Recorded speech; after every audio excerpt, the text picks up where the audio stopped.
যখন শুরু করি সুপ্রিম কোর্টে একজন নারী আইনজীবী, ও মাই গড, সবাই তাকিয়ে আছে। একই ক্লায়েন্ট একই কাজের জন্য, একই কোয়ালিটি কাজের জন্য কম টাকা পয়সা দিতে চায়, কম ফিস দিতে চায় নারী আইনজীবীকে। ও আমি একটু সোশ্যাল লাইফ চাই, আমি চাই ফ্রাইডেটা অফ, আমি চাই স্যাটারডেটা অফ, এগুলো হবেই না এই পেশা। We have to work twice as hard to get half the recognition. এই পেশাটা এমন না যে ইউর অলওয়েজ এ স্টুডেন্ট। ইদানিং ইয়াং লয়ার্সদের মধ্যে শর্টকাট নেওয়ার একটা টেন্ডেন্সি দেখছি। একটানা 10 বছর 15 বছর কাজ করার পরে কারণ কোনো সিনিয়রের আন্ডারে একটা চেম্বার খুলতো, আসতে না আসতেই চেম্বার খুলে যাচ্ছে। সে তো নিজেই কিছু বোঝে না, সে কি সার্ভিসটা দেবে। বাংলাদেশের লিগ্যাল সেক্টরে ফিমেল লিডারশিপের রিপ্রেজেন্টেশনটা খুব কম। What made you decide to choose this career?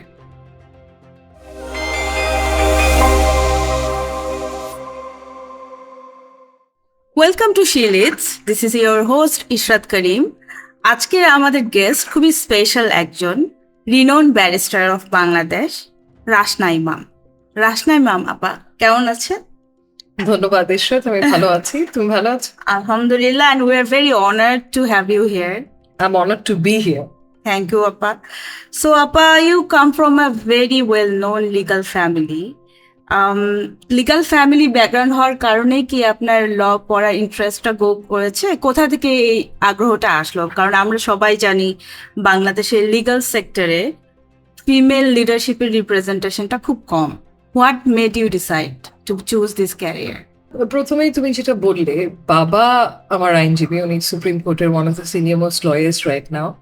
তো ওনার চোখে এই পেশার জন্য যে শ্রদ্ধাটা ডে ওয়ান থেকে দেখে আমরা বড় হয়েছি, সেটা একটা বড় ধরনের অবদান ছিল in me deciding to take up law as a career.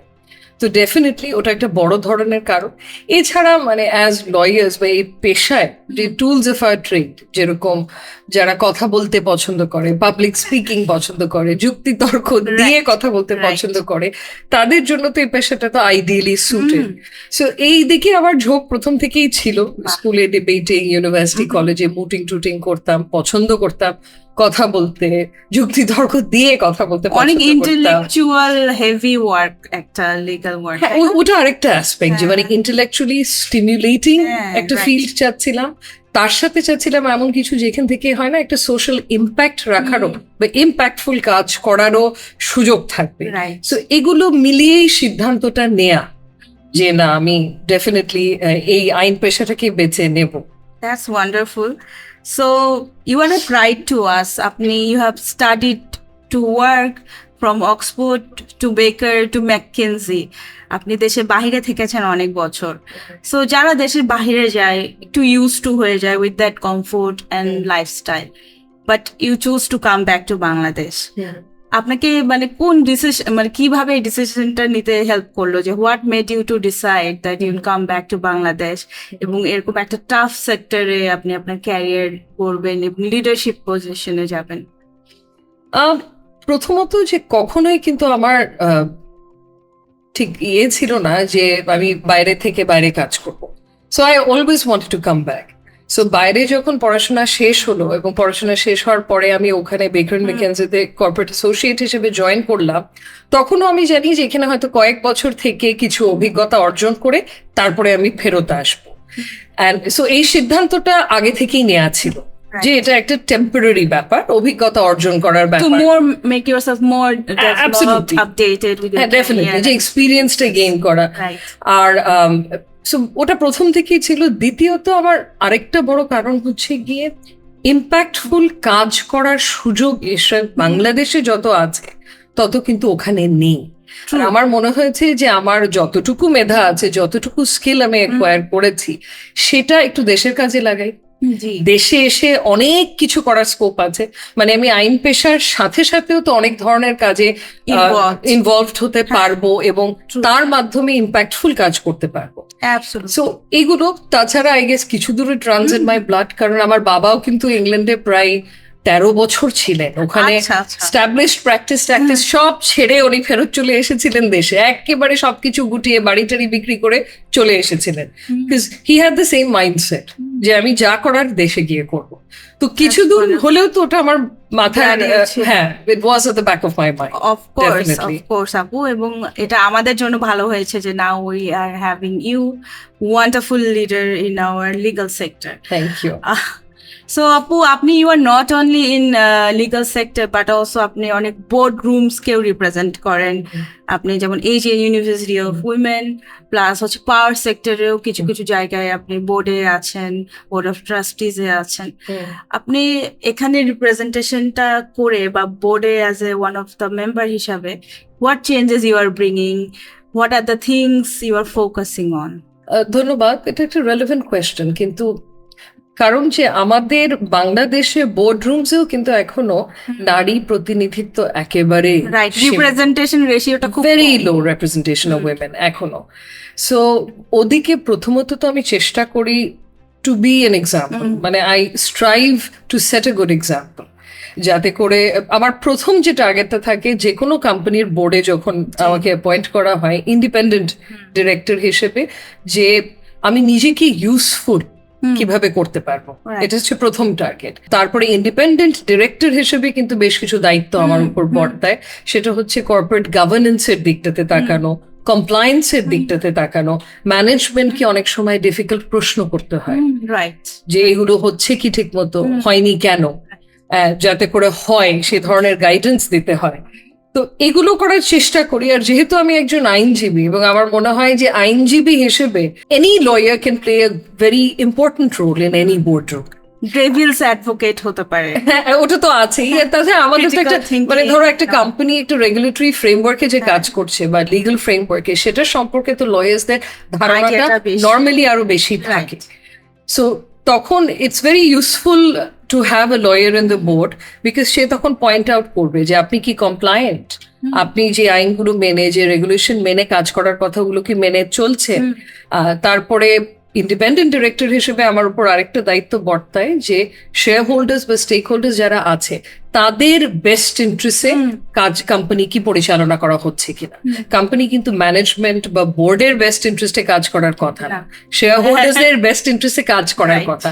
So সেটা এনশোর করার দায়িত্ব which is very tough. which is very tough, কারণ অনেক সময় দেখা যায় যে ওনারা শুনতে চায় না ওই কথাটা। সব কোম্পানি যে তা বলবো না, বাট অনেক সময় দেখা যায় যে তখনই কিন্তু দায়িত্বটা বর্তায় ইন্ডিপেন্ডেন্ট ডিরেক্টরদের উপরে, সিচুয়েশনটাকে ব্যালেন্স করা, অ্যাবসলিউটলি, টু এনশোর, নিশ্চিত করা যে স্টেক হোল্ডার্সদের interests are being taken care of, যে আমরা তাদের বেস্ট ইন্টারেস্টে কোম্পানিটাকে পরিচালনা করছি। Right, wonderful. Do you also, মানে সোশ্যাল একটা তো থাকে আপনার legal compliance and responsibility, social পার্সপেক্টিভে যেমন bringing out gender parity, gender equity, equality, rights, gender sensitization, এই জিনিসগুলো কি আপনি যখন অ্যাজ এ বোর্ড মেম্বার থাকেন, এগুলো কি do you bring it out? If you do bring out, কিভাবে আপনি এই জিনিসগুলো প্র্যাকটিস করেন বা অ্যাডভোকেট করেন? ভেরি ইম্পর্টেন্ট কোয়েশ্চেন এটা। As and when opportunity arises, I make it a point যে I bring this up. মানে একই পজিশনে, একটা পজিশনের জন্য আমরা শুধু মেল ক্যান্ডিডেটস কেন কনসিডার করছি, রাইট, আমরা কেন ফিমেল ক্যান্ডিডেটসদের দিকে তাকাচ্ছি না, if they are equally competent and equally qualified. তারপর আরেকটা হচ্ছে যে শুধু যে জেন্ডার তা না, ডাইভার্সিটি, ইনক্লুশন, এগুলো নিশ্চিত করার জন্য যা যা বলা দরকার, যখন বলা দরকার চেষ্টা করি বলার, যে আমাদের, কারণ না মানে দ্য আইডিয়া ইজ যে আমরা যদি ডাইভার্সিটি নিশ্চিত করতে পারি, ইনক্লুসিভ একটা অ্যাটমসফিয়ার, ওয়ার্ক কালচার তৈরি করতে পারি, তাহলে কিন্তু it's not just the right thing to do, but it is the smart thing to do as well.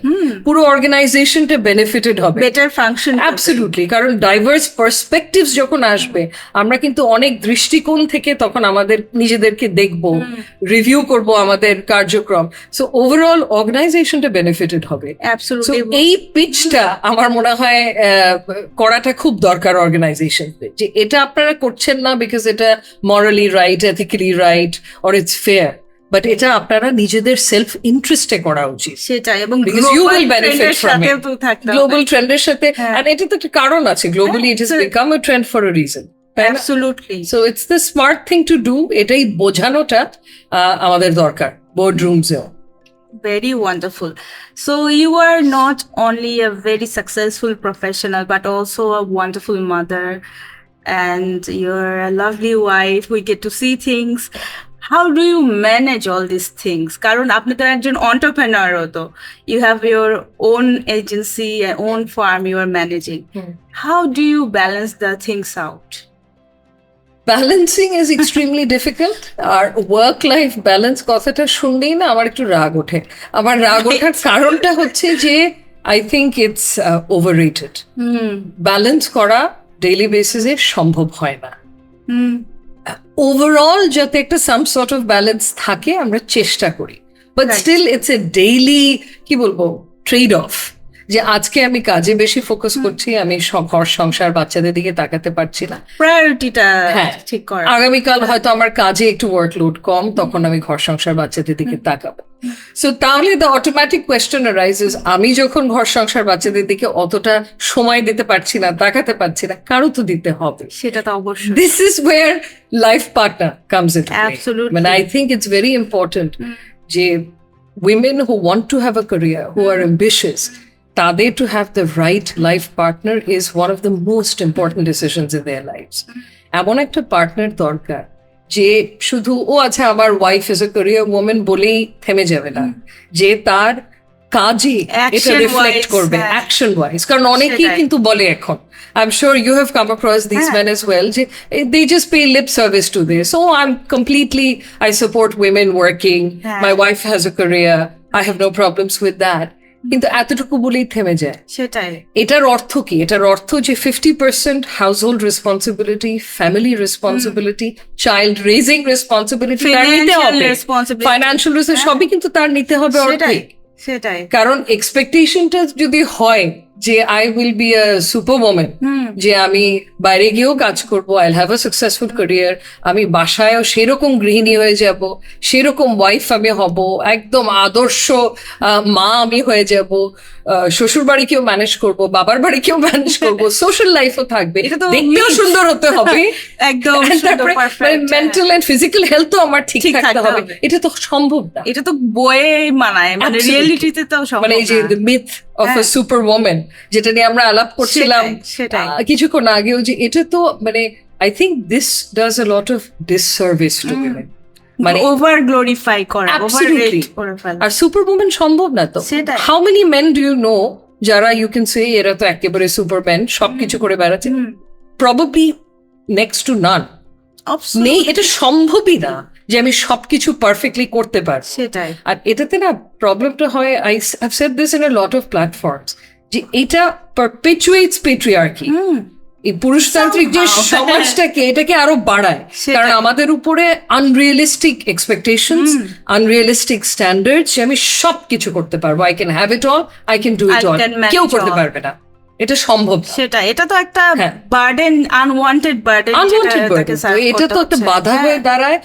And এটার না নেগেটিভ সাইকোলজিক্যাল এফেক্টসও আছে অন দ্য ওমেন, বিকজ তখন আমি কনস্ট্যান্টলি বার্নড আউট, কনস্ট্যান্টলি আমি এক্সস্টেড, আমার সবসময় মনে হচ্ছে যে I am not a good mother, I am not a good wife, আমি ঘর সংসার ঠিক মতো দেখছি না। এই গিল্টটা নিয়ে কনস্ট্যান্টলি থাকাটা ইম্পসিবল হয়ে যায় যে কারোর জন্য। ডিপ্রেশনে চলে যেতে পারে, অ্যাবসলিউটলি ডিপ্রেশনে চলে যায়। তারপরে কোনো কিছুই তখন ভালোভাবে করতে পারবো না, কাজ করতে পারবো না, ঘর সংসার দেখতে পারবো। তো এই সুপার ওম্যান এই শব্দটার, I am allergic to this word, মানে একেবারে allergic to this word. Agree with you আপু। এবং আমার কাছে মনে হয় যে ইমপারফেকশন ইজ পারফেকশন। আমরা যে সবাই বলি না যে পারফেক্ট, রাইট, এটা আসলে I don't think there is anything perfect except our creator. So এই যে আমরা লেভেলগুলো লাগাই, এগুলো আরো মানুষকে বার্ডেন দিয়ে হেভি করে। মানুষ হয়তো যখন বলে কমপ্লিমেন্ট হিসেবেই বলে যে আপনি তো সুপার ওম্যান, বাট এটা শুনলে it's not a compliment at all, it's a huge burden to carry, and a burden যেটা আমি চাই না। And এটার সাথে ধরো রিলেটেড আমরা যেটা নিয়ে আলাপ করছিলাম, toxic glorification of mother. Right. মানে I have nothing against celebrating Mother's Day, হ্যাঁ মাদার্স ডে সেলিব্রেট করা উচিত, বাট এই মাতৃত্বকে এরকম একদম টক্সিক লেভেল যে গ্লোরিফাই করা, এটার অর্থ কি আবারও আনরিয়েলিস্টিক এক্সপেকটেশনস আমাদের উপরে। মা হিসেবে আমাদের পারফর্ম করতে হবে, আমাদের পারফরমেন্স 100% হতে হবে। would you like to explain this further? কিভাবে আমরা মাদারহুডকে একটা এক্সট্রিম গ্লোরিফিকেশন করে একটা টক্সিসিটির দিকে নিয়ে গেছি, এটা আরেকটু যদি এক্সপ্লেইন মায়ের পায়ের নিচে বেহেশত, এটা হচ্ছে একটা। তার অর্থই যে মা মানেই হচ্ছে কি বলবো, আমার ড্রিমস, অ্যাসপিরেশনস সবকিছু স্যাক্রিফাইস করে যে সেই হচ্ছে সত্যিকার অর্থে যে মা। মানে মার সিনোনিয়ামই মানে হচ্ছে যে অনেক স্যাক্রিফাইস করবে। Absolutely. আর মানে মাদারহুডই হচ্ছে একটা নারীর জীবনের আলটিমেট ফুলফিলমেন্ট হচ্ছে মাদারহুড। মানে আমি যদি একজন মা না হই, তার মানে আমার সব কমপ্লিটলি ইনকমপ্লিট। রাইট। আমি তো আমার মেয়েদের এভাবে বড় করতে চাই না যে তোমাদের ড্রিমস, অ্যাসপিরেশনস সবকিছু তোমাদের উৎসর্গ করতে হবে for anybody. সেটাই। You should not do it even for your children. Absolutely. মানে কাউকে এটা করা উচিত, and I don't want to set that example আমার মেয়েদের জন্য। That's very powerful. কারণ আমি যদি এটা করি ওদের মাথায় থাকবে, কিন্তু বিকজ মা বাবাই তো মোটামুটি ফার্স্ট রোল মডেলস হয় বাচ্চাদের, যে তারাও এই জিনিসটাই রিপিট করবে তাদের লাইফে, and that's the last thing I want for my daughters. মানে একেবারেই না, কিন্তু আমাদের সমাজে এটা করা হয়। এটা তো অনেক হাইলি পিতৃত্বকে কিন্তু ওভাবে গ্লোরিফাই করা হয় না যেভাবে মাদারহুডকে একেবারে টক্সিক লেভেলসে। জি, এবং এটা একটা ওয়ান টাইপ অফ বার্ডেন কিন্তু টু দ্যাট মাদার, স্পেশালি আমার তো মনে হয় যে নিউ মাদার যারা থাকেন, ফার্স্ট টাইম যারা মাদার হন, তারা অনেক বেশি এটার কারণে ডিপ্রেশন ফিল, এমনি তো পোস্টপার্টাম ডিপ্রেশন তো একটা থাকেই, পোস্ট ডেলিভারি ডিপ্রেশন, তারপরে এই যে এক্সপেকটেশন, প্রেশার, যারা ক্যারিয়ার ইনভলভড, তারা কিভাবে ক্যারিয়ার না বাচ্চাকে ম্যানেজ করবে, এবং এটার ক্ষেত্রে support system is very very important, like family support system. Family support system, কারণ বলে না যে it takes a village to raise a child. Absolutely. And এটার থেকে ইউনিভার্সাল ট্রুথ আর কিছু নেই। একজন করা সম্ভব না, মানে সবার একটা ভূমিকা আছে কিন্তু একটা বাচ্চা বেড়ে ওঠার ক্ষেত্রে। কিন্তু আমাদের এখানে যেটা দেখি, বা এনি পেট্রিয়ার্কাল সোসাইটি, এই যে মাদারহুড টক্সিক গ্লোরিফিকেশন। একদম একদম। আমার মনে হয় not only motherhood but also in general আমাদের অনেক সোশ্যাল ডাইনামিক্স থাকে আর কি, যেমন ধরেন হাজব্যান্ড ওয়াইফের ডাইনামিক্স। এই ডাইনামিক্স এর ক্ষেত্রে দেখা যায় যে যদি both of them are in different profession, সেটা তো একটা চ্যালেঞ্জ থাকে। আপনার ক্ষেত্রে যেমন আপনি এবং আপনার পার্টনার, আপনার spouse, both of you are different in different profession এবং আপনারা খুবই successful. So I want to know যে এই ডাইনামিক্সটা কিভাবে আপনি ম্যানেজ করেন, বা আপনার মতো যারা আছেন তারা কিভাবে ম্যানেজ করতে পারে, both partners in different career options. Also হচ্ছে ইগো ক্ল্যাশেস হয় কিনা বা হতে পারে কিনা, চান্স থাকে কিনা, সেটাকে কিভাবে অ্যাড্রেস করা যেতে পারে, সলভ করা যেতে পারে। ভেরি ইম্পর্টেন্ট কোয়েশ্চেন আসলে, স্পেশালি ফর ইয়াং উইমেন। প্রথমেই আমি বলবো you have to be very smart and very realistic when you choose your life partner. প্রথমত তো হচ্ছে যে লাইফ পার্টনারের সিদ্ধান্তটা, বিয়ে করার সিদ্ধান্তটা খুব একটা আর্লি অন নেওয়া উচিত না, কারোর জন্যই উচিত না। আমি তো আমার 2 মেয়েকে বলেছি যে তোমরা যদি 30-এর আগে বিয়ে করো, আমি তোমাদের বিয়ের ফাংশনে 1 টাকাও দেবো না। ওরা কেন? আমি সে কারণ তার আগে তোমাদের বুদ্ধি এনাফ গজাবে না টু আন্ডারস্ট্যান্ড যে কাকে, খালি ম্যাচিওর না, ধর পড়াশোনা শেষ করবে, তারপরে ওয়ার্কফোর্স জয়েন করবে, সেখানে মিনিমাম 4-5 বছরের অভিজ্ঞতা ইজ ভেরি ইম্পর্টেন্ট। পড়াশোনা বলতে আমি বলছি যে মিনিমাম একটা আন্ডারগ্র্যাড, একটা পোস্ট গ্রাজুয়েট ডিগ্রি বা পিএইচডি করতে চাইলে সেটা, তারপরে আরো 4-5 বছর কাজ, এগুলো করতে করতে তো 30-এর কোঠায় পড়ে যায় স্বাভাবিক। তারপরে হয় কি, মানে once you know yourself a little better, কারণ নিজেকে চেনাটা অত্যন্ত গুরুত্বপূর্ণ এখানে। and once you've decided যে আমি লাইফে কি চাই, আমি কি করতে চাই, আমার ভ্যালুস গুলো কি, আমার অ্যাম্বিশনস কি, আমার গোলস কি, এগুলো জেনে এবং বুঝে উঠতেই কিন্তু অনেক সময় পার হয়ে যায়। once you've done that, তখন I think you're in a position to get married, to find someone যার সাথে এগুলো ম্যাচ করে।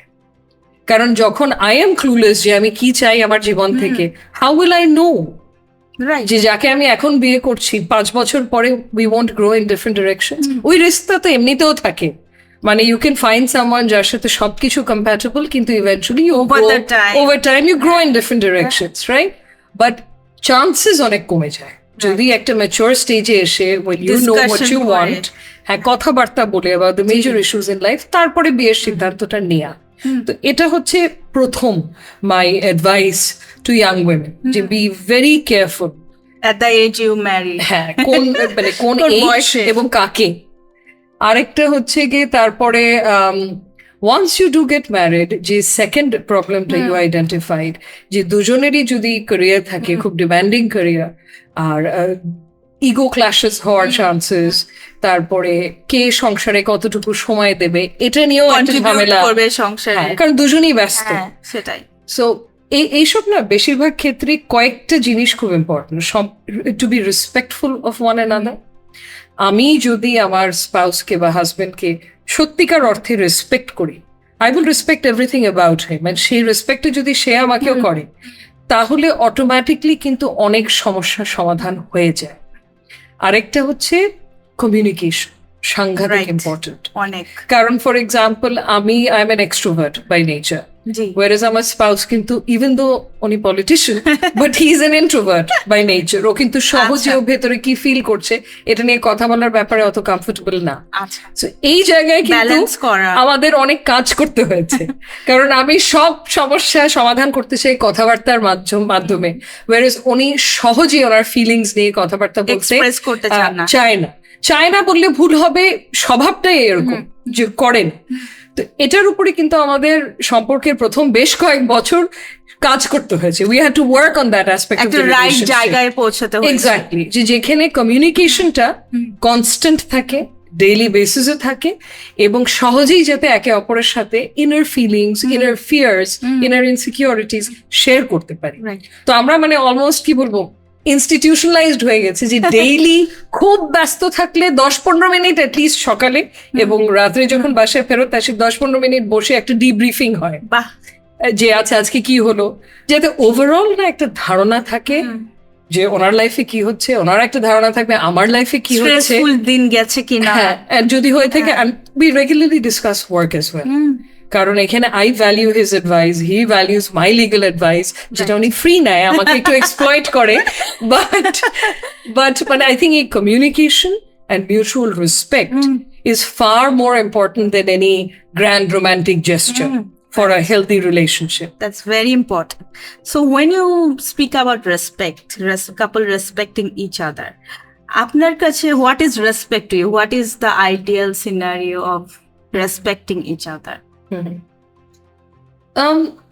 Interesting question. Respect আমার জন্য মানে আমার মান সম্মান হ্যাঁ, তার প্রায়োরিটি। মানে আমি একদম কোনো ধরনের হেজিটেশন ছাড়া মানে আমি কিন্তু অলমোস্ট তাকে আমার মান সম্মান তার হাতে দিয়ে দিতে Right. পারবো।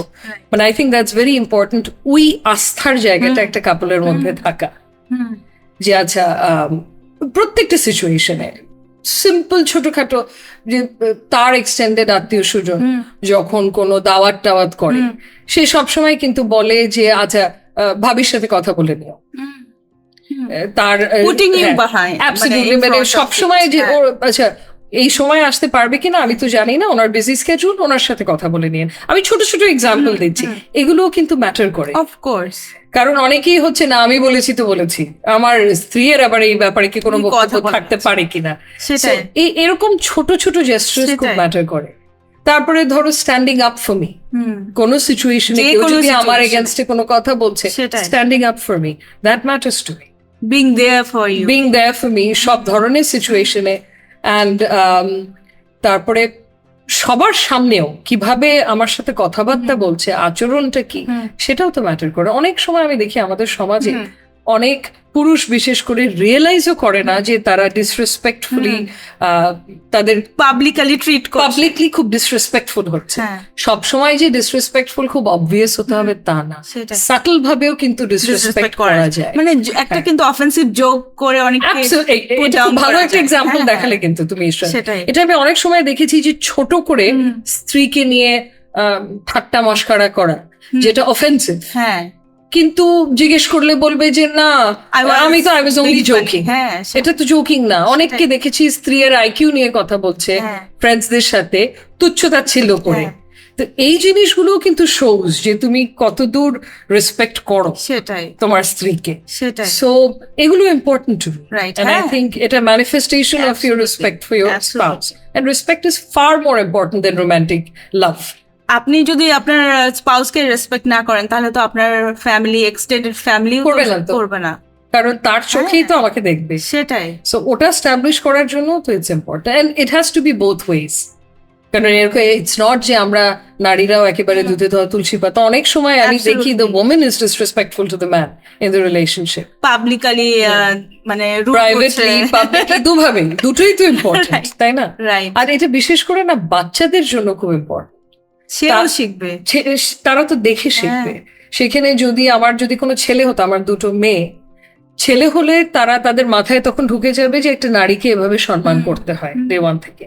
আমার যেহেতু দুটো মেয়ে সন্তান, ওদের মাথায় হচ্ছে যে এই সম্মান ওরা ডিজার্ভ করে তাদের পার্টনারের থেকে। সো এই এক্সাম্পলটা সেট করা ইজ ভেরি ইম্পর্টেন্ট। এটা তাদের স্ট্যান্ডার্ড হয়ে যাবে একেবারে, this is the gold standard. এর থেকে কম কোনো কিছু I will not put up with. Settle down with. Absolutely. Wonderful আপু, আপনার কাছ থেকে ওয়ান্ডারফুল কিছু ফ্যামিলি এবং লাইফের টিপস পেলাম, খুব ভালো লাগলো। এখন আগেন আমি আবার ক্যারিয়ার রিলেটেড কিছু কোশ্চেন করতে চাচ্ছিলাম।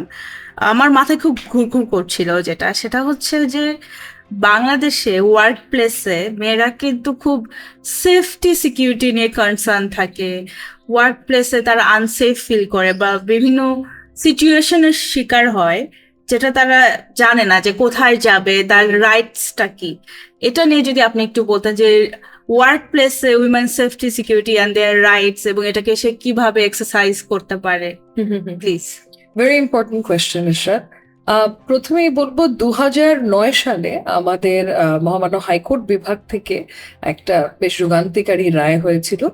সেক্সুয়াল হ্যারাসমেন্ট প্রতিরোধ করার জন্য বেশ কিছু নীতিমালা এই রায়ে এসেছিল, যেগুলো বাধ্যতামূলকভাবে ফলো করতে হবে প্রত্যেকটা ওয়ার্ক প্লেস অ্যান্ড এডুকেশনাল ইনস্টিটিউশনসকে। তো সেই রায়ের পরে বেশ কয়েক বছর পরে আই বিলিভ 2015 সালের দিকে লেবার যে আইনটা আছে আমাদের লেবার অ্যাক্ট, সেখানেও অন্তর্ভুক্ত করা হয়েছিল এই গাইডলাইনস গুলো এটা প্রতিরোধ করার জন্য। তো ব্রডলি স্পিকিং আইন এখন বলছে যে প্রত্যেকটা কর্মক্ষেত্রে অ্যাজ ওয়েল অ্যাজ এডুকেশনাল ইনস্টিটিউশনসে একটা সেক্সুয়াল হ্যারাসমেন্ট প্রিভেনশন কমিটি থাকতে হবে।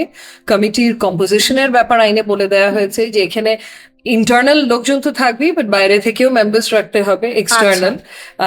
তারপরে আরো বলা আছে যে এই কমিটি প্রসিজার্স কি কি ফলো করে এই কমিটিতে কমপ্লেইন্ট দায়ের করতে পারে কেউ যদি ভুক্তভোগী হয়ে থাকে, অ্যান্ড তারপরে কিভাবে কমিটি সেই কমপ্লেইনটাকে অ্যাড্রেস করবে, ইনকোয়ারি ইনভেস্টিগেশন করবে, অ্যান্ড ফাইনালি কিছু সিদ্ধান্ত নেবে সেই ব্যাপারে।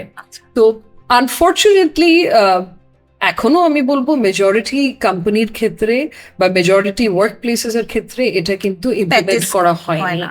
আর ইমপ্লিমেন্ট করা হলেও হয়তো নামে ইমপ্লিমেন্ট করেছে, বাস্তবায়ন সত্যিকার অর্থে হয়নি। সো এই দিকে আই থিঙ্ক আমাদের তাকাতে হবে, কারণ if we want to attract women into the workforce, we have to make the workplace safe for women. Absolutely. And এটা যদি আমরা মিনিমাম এনশোর না করতে পারি, এটা খালি যে নারীরা সাফার করবে তা না, আমরা দেশ হিসেবে সাফার করব ইকোনমিক্যালি। মানে লেটস টক মানি, সবাই তো টাকা সেই ল্যাঙ্গুয়েজটাই বোঝে, ইকোনমিক্যালি আমরা সাফার করব। রাইট। অ্যান্ড এটা যেরকম এডুকেশনাল ইনস্টিটিউশনসেও, ইউনিভার্সিটি কলেজেসেও আমি দেখেছি কিছু জায়গায় আছে, মেবি বড়গুলোতে, কিন্তু সব জায়গায় নেই।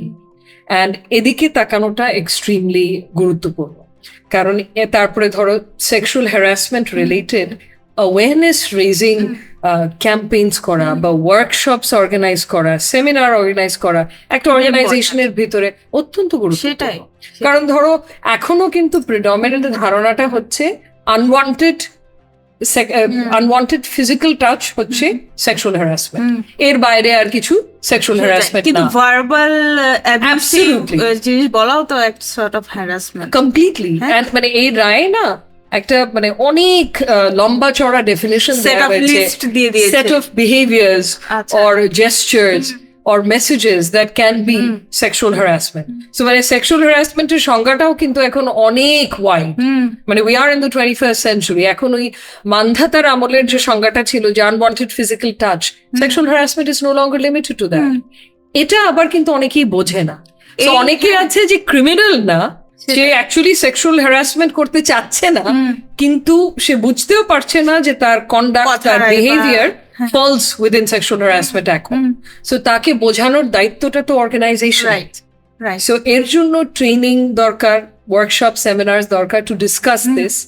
তারপরে আরেকটা কথা ইউ মেনশনড যে যারা ভুক্তভোগী, যারা ভিকটিম, তাদেরও তো অ্যাওয়ারনেসটা বাড়াতে হবে যে তাদের একটা রিড্রেসাল মেকানিজম আছে, যে এভাবে কমপ্লেইন্ট ফাইল করতে হবে, this are your rights, this is sexual harassment.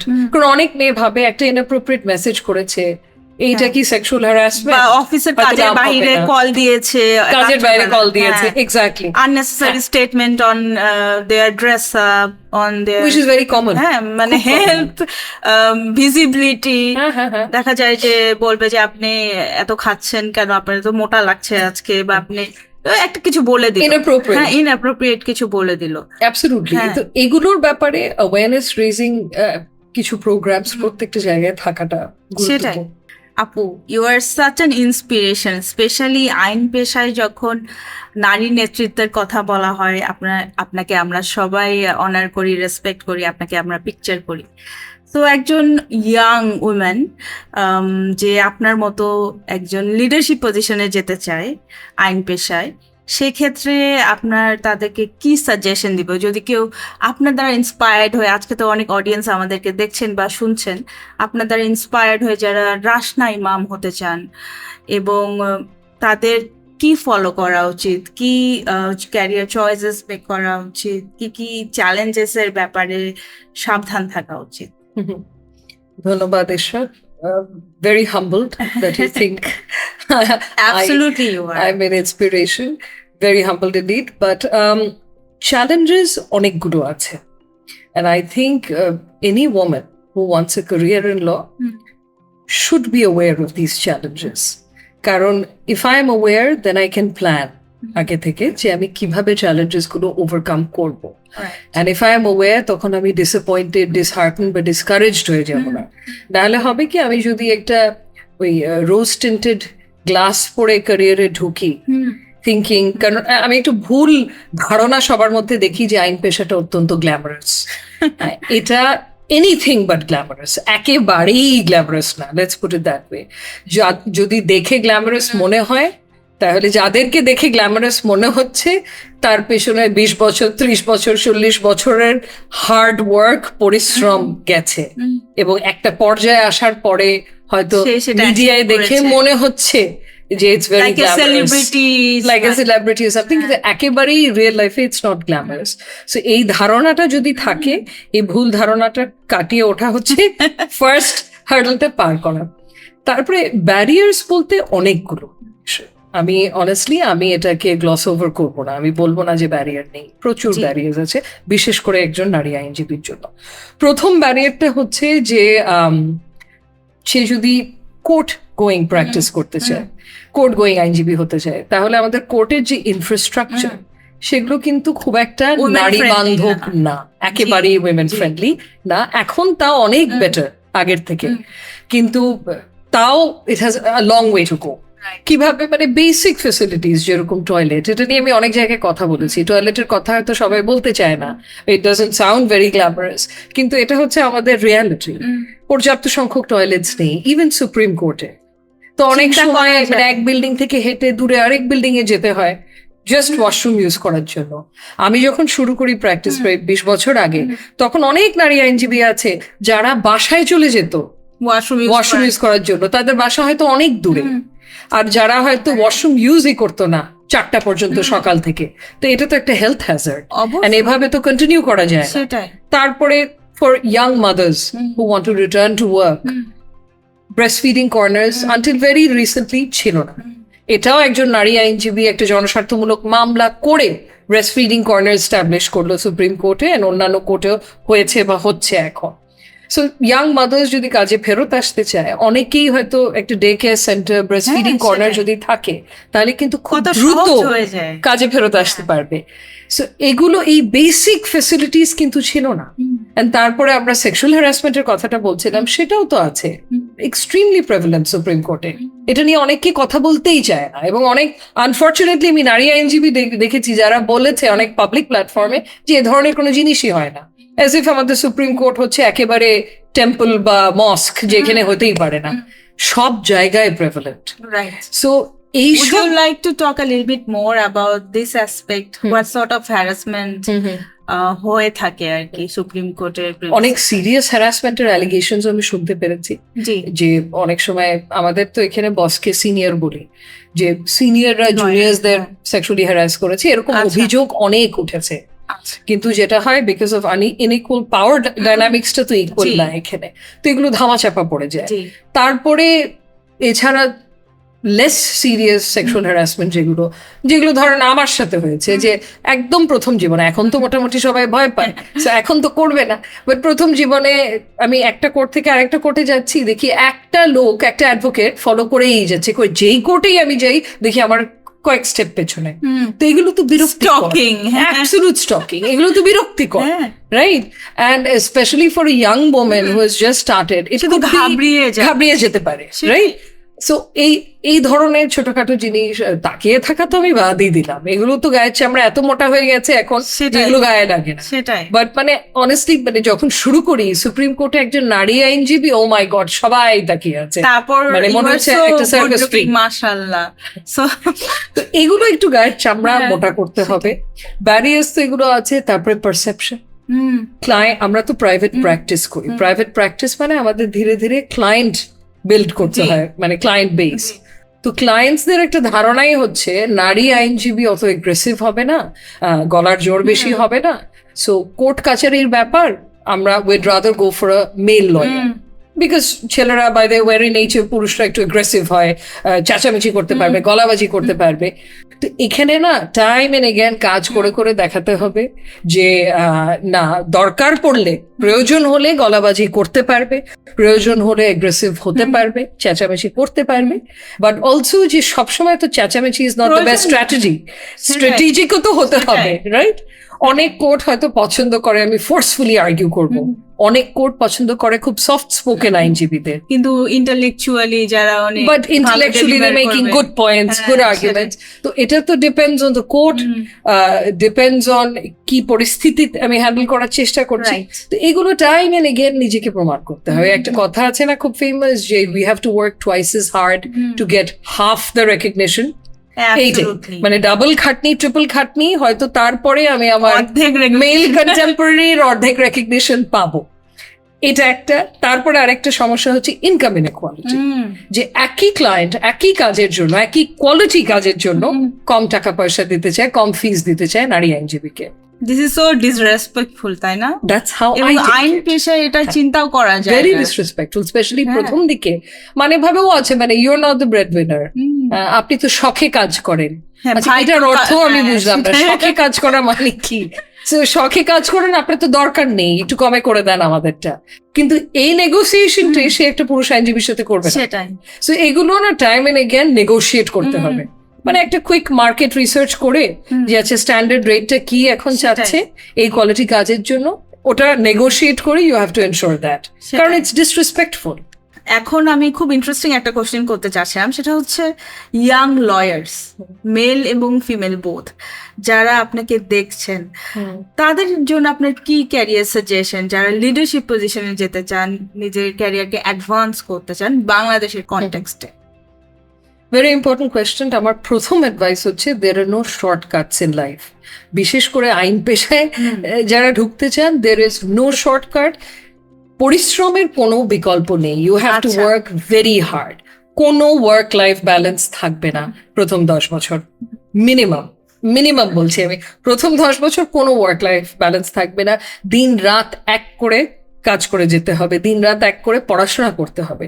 এই পেশাটা এমন না যে you're always a student till you retire. মানে continuously we have to keep ourselves updated, যে latest কোন জাজমেন্টটা হ্যাজ বিন ডেলিভার্ড, তারপরে লেটেস্ট কোন আইন হয়েছে, এই আইনের আচ্ছা। ইম্প্যাক্টটা কি, ইমপ্লিকেশনস কি। তো তার মানে কনস্ট্যান্ট পড়াশোনার মধ্যে থাকতে হবে, কনস্ট্যান্টলি খাটতে হবে।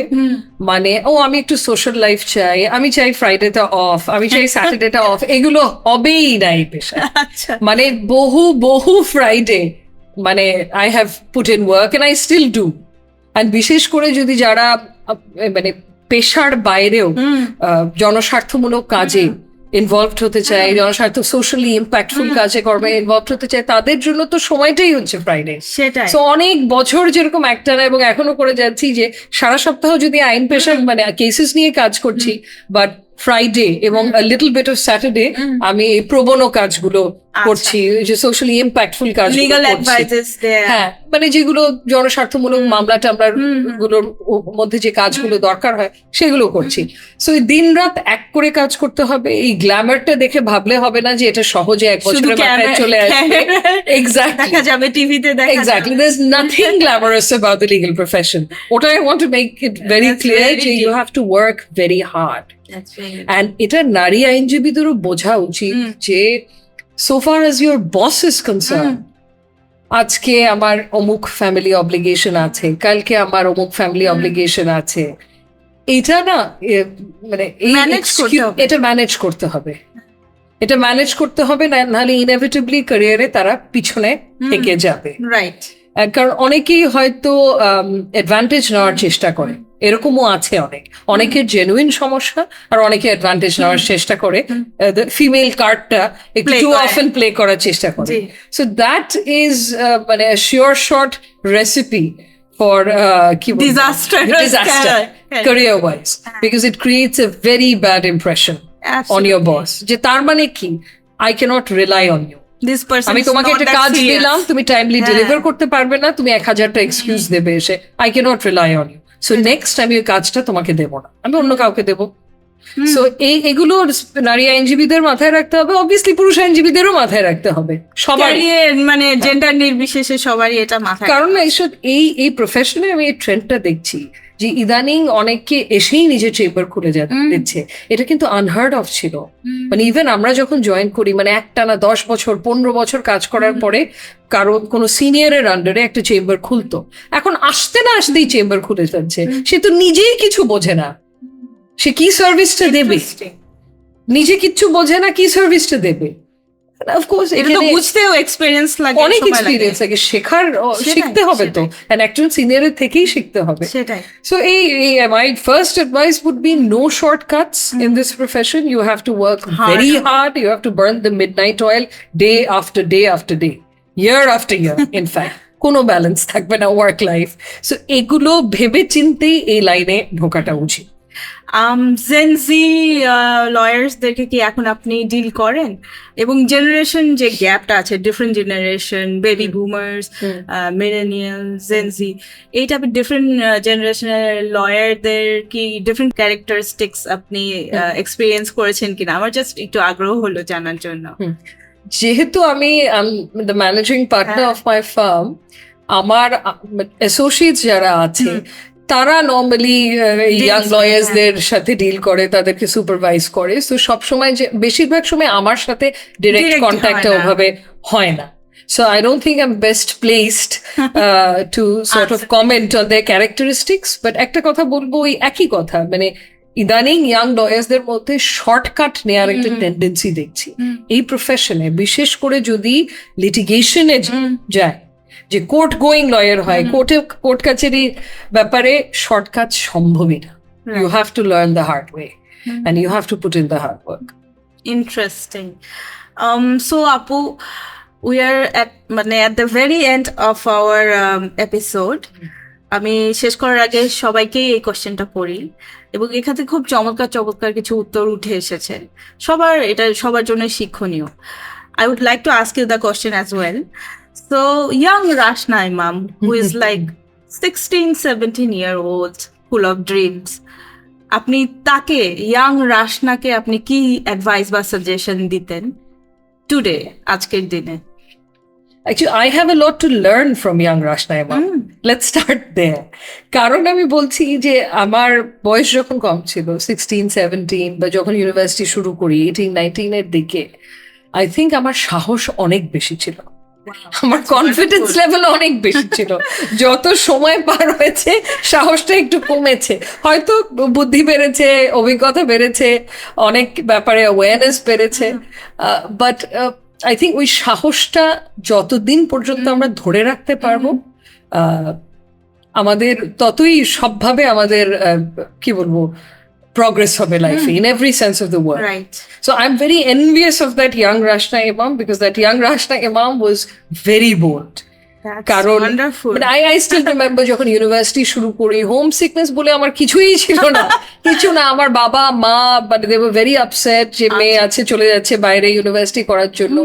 আমি আরো তাদেরকে সান্ত্বনা দিচ্ছি, মানে I was full of confidence, full of courage যে সবকিছু করতে পারবো না কেন, কারণ এর আগে তো ইন্ডিপেন্ডেন্ট ছিলাম না, বাবা মার সাথে থাকতাম। সো তখন গিয়ে ইন্ডিপেন্ডেন্ট মানে ফার্স্ট ফ্লেভার অফ ইন্ডিপেন্ডেন্স, মানে আমার মনে আছে একেবারে ভয় কখনো পাইনি। মানে অনেক সিচুয়েশনের কথা, অনেক অভিজ্ঞতা তখন হয়েছে যেটা এখন চিন্তা করলে মনে হয় গুড লর্ড, এই রিস্ক গুলো তো আমি এখন নেবই না।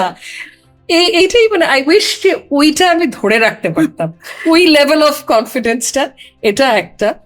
আর অ্যাডভাইসের ক্ষেত্রে আমি একটা অ্যাডভাইস দেব to the 30-year-old Rashna Imam, which is যে আমার ফার্স্ট বাচ্চা হয় আমি যখন 30 বা 31 এরকম, তো তখন প্রেগনেন্সি আমার খুব খারাপ ছিল, প্রায় 9 মাস আমি আউট অফ কমিশন, আমি কাজ করতেই পারিনি। মানে প্রেগনেন্সি লো রিস্ক ছিল কিন্তু আমার এক্সট্রিম, মানে আমাকে আইভিতে রাখতে হয়েছে, মানে throwing up 20 times a day, 30 times a day, খুব সিভিয়ার কেস ছিল। বাট এ কারণে আমি কাজ করতে পারিনি প্রায় 9 মাস। এটা আমার উপরে একটা বড় ধরনের কি বলবো মেন্টাল ইম্প্যাক্টটা খুব নেগেটিভ ছিল। মানে আমার মনে হয়েছে দিস ইজ ইট, আমি আর কখনো ট্র্যাকে ফেরত যেতে পারবো না, এত বড় একটা গ্যাপ। কারণ আমাদের ল প্র্যাকটিসে বিশেষ করে গ্যাপ যত বড় তত ডিফিকাল্ট হয় টু কাম ব্যাক। সো এরকম 9 মাসের একটা গ্যাপ, আমার দুটো প্রেগনেন্সি ডিফিকাল্ট ছিল। সো তার 5 বছর পরে যখন আমার সেকেন্ড মেয়ে হয় তখনও আবার 9 মাসের গ্যাপ। তো আই থট যে এটা আমি হয়তো ফেরত আনতে পারবো না। But how did you overcome this? এটা through a lot of planning. যে প্রথম তো আমার অনেক এংজাইটি হতো এই ব্যাপার নিয়ে, ওই অসুস্থ অবস্থায় আমার এংজাইটি হতো। তারপরে 9 মাস পরে যখন আমার বাচ্চাটা হলো, কাজে ফেরত যেতেও প্রপারলি ফেরত যেতেও আমার আরো 6 মাস চলে গেছে। এটা প্রথম প্রেগনেন্সি।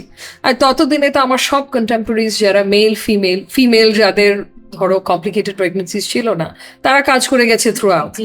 ছেলেদের তো কোনো ব্যাপারই না, তাদের তো কোনো দায়িত্বই নেই, চাইল্ড রেজিং ও দায়িত্ব, তো তারা আমার থেকে কিন্তু সেই পিরিয়ডে এগিয়ে গেছিল। এবং এটাও একটা বড় ধরনের ইম্প্যাক্ট আমার উপর ফেলেছে যে will I be able to catch up, আমি যখন ফেরত যাবো কাজে। এইটা helped me in a way. How it help me যে এই ইনসিকিউরিটি গুলো ওভারকাম করার জন্য when I finally joined work, I thought I have to make up for lost time. So আমি পাগলের মতো কাজ করতাম, লেফট রাইট এন্ড সেন্টার, রাত দিন এক করে দিতাম, মানে একেবারে। তো তখন আমার মনে হয় I put in a lot of hard work to make up for it. There is no other way to make up for it. সেটাই, কোনো শর্টকাট আর কোনো শর্টকাট নেই, হার্ড ওয়ার্ক। আরেকটা জিনিস আমি করতাম যে আমি না কখনো নিজে যে ভালো কাজগুলো করছি এটা নিয়ে কথা বলতে দ্বিধাবোধ করতাম না। এটা কিন্তু important, because that's called working smart as well. যে আমি যদি চাই আমার জন্য অনেকগুলো অপরচুনিটি ওপেন আপ করুক, তো মানুষের তো জানতে হবে আমি এই কাজটা করে এসেছি। আমি সেটা নিয়ে যদি প্ল্যাটফর্মসে কথা না বলি, ওরা তো জানবেই না about my abilities. It's a subtle self branding. Absolutely self branding বলো, অনেকে নেগেটিভলি সেলফ প্রমোশন বলতে পারে, আমার এগুলো কিচ্ছু যায় আসে না। আমার unless you are not being arrogant, হ্যাঁ সেটা আলাদা ব্যাপার যে আমি এই কাজটা করেছি, এখন করেছি তো বলতে তো ক্রেডিট তো নেবই। আমি করে থাকলে সেই ক্রেডিট নেওয়ার ব্যাপারে কিন্তু আমাদের মেয়েদের অনেক প্রবলেম আছে। আমরা ক্রেডিট নিতে চাই না, ভয় পাই। মানে একটা ছেলে আধাটা কাজ করে ফুল কাজের ক্রেডিট নিয়ে নেয়, একটা মেয়ে দেখা যায় পুরোটা কাজ করে কোনো ক্রেডিট নেবে না। এই একটা জায়গায় আমাদের we have a lot of work to do on ourselves. এখানে আই ওয়ার্কড অন মাইসেলফ যে কাজ করেছি আমি সেটা নিয়ে কথা বলবো, কারণ আমি তো সেটা একটা ডেট নেবই, আমি তো করেছি। অ্যাবসলিউটলি। আরেকটা হচ্ছে যে ওয়ার্কিং ডাবলি হার্ড, যে I have to make up for the time lost. Second, যখন আমার মেয়েটা হলো ততদিনে তো অভিজ্ঞতা অনেক বেড়ে গেছে, আমি জানি আমার প্রেগনেন্সি ডিফিকাল্ট হবে, সো ওভাবে I was not like you are prepare. I was prepare, মানে আই ওয়াজ নট শকড যেটা কি হচ্ছে আমার জীবনে। তো ওটাতে যে লাভটা হয়েছে, আমার মেয়ে যখন 3.5 মাস, আমি তখনই ফুল টাইম কাজ আচ্ছা। জয়েন করতে পেরেছি। I had everything planned. Okay, sleep training থেকে শুরু করা, getting her, routine established, এই 3 মাসের মধ্যে সবকিছু করে ফেলেছি। মানে তখন কিন্তু I was very comfortable, আমার postpartum-ও হয়নি, ডিপ্রেশন I'm sure আমার ফার্স্ট টাইম পরে হয়েছিল, যদিও I was not aware of it, so বুঝতে পারিনি। তো ওই অভিজ্ঞতা থেকে শিখেছি and worked doubly hard এরপরে to make up for that lost time and worked smart. Lovely. So, Apu, I am so inspired today. You're not a beautiful, gorgeous woman, but also you Thank come with so much set of knowledge, experience, and the confidence you outshine. Mashallah. Me, I myself feel very honored, and I am getting your vibration, your confidence lights in me. It's an honor. Thank you so much. আজকে আপনি she লিডসে আসলেন, চমৎকার আপনার সাথে একটা আড্ডা দিলাম। আশা করি আবার আপনার সাথে দেখা হবে। ভালো থাকবেন আপু। ধন্যবাদ Ishrat, the pleasure was all mine and I'm truly inspired by you as well. Thank you so much. You're a major force to reckon with and we all know that. All the very best to you. I'm so honored. Thank you আপু. Thank you Thank so much.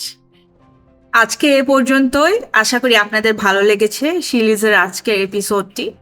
আগামী পর্বটি দেখার জন্য আপনাদের সবাইকে আমার আমন্ত্রণ রইল।